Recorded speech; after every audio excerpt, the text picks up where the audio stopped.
This suitcase has come all the way to me in England from Adelaide, Australia.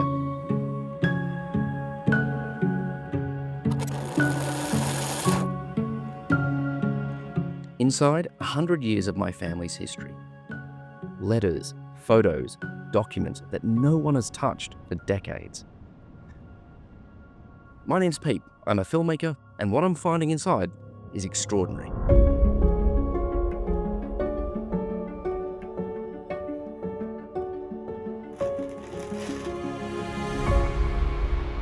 These things, these letters and photos and documents and all this sort of stuff, have zero resale value, but to me is an absolute treasure.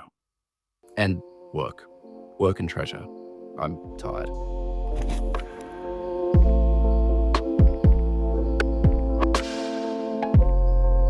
My goal is to scan every single photo, letter, and document in a resolution high enough to ensure that it never needs to be scanned ever again. Which means I need something a little bit better than my 9-year-old Canon all-in-one printer. So I took the plunge and I bought a brand new second-hand Epson V750 Pro, which is one of the top flatbed scanners going and will give this mountain of treasure the resolution that it deserves. I've also invested in some specialist scanning software, VueScan, which is pretty good, but it has a steep learning curve and I'm just getting my head around it.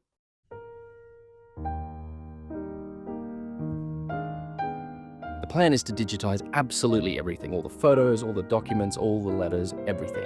These scans are being saved onto a solid-state hard drive and also backed up onto my Dropbox in the cloud. Once I've labeled and organized everything, which will take some time, the plan is to make it available for my family to download and preserve on their end as well.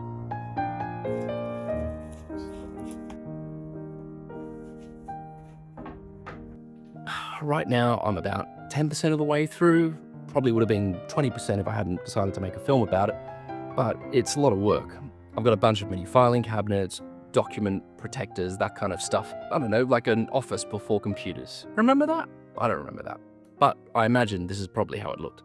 Probably like this. Each photo that I scan in takes about 5 minutes, and there's obviously thousands of photos back there to scan in. So you can imagine it's going to take a fair bit of time. The letters as well and all the documents, I'm scanning that in at a lower DPI, 600 DPI. But even then, once they're scanned in, I'm transcribing each of that into text to try and preserve what's in there. There's no book on how to do this. I'm just trying to be a proper historian about it because I care quite a bit. I believe that part of knowing yourself is knowing where you've come from, and there's a lot of questions you sort of tend to ask yourself as you grow up, but a lot of this information is helping me understand.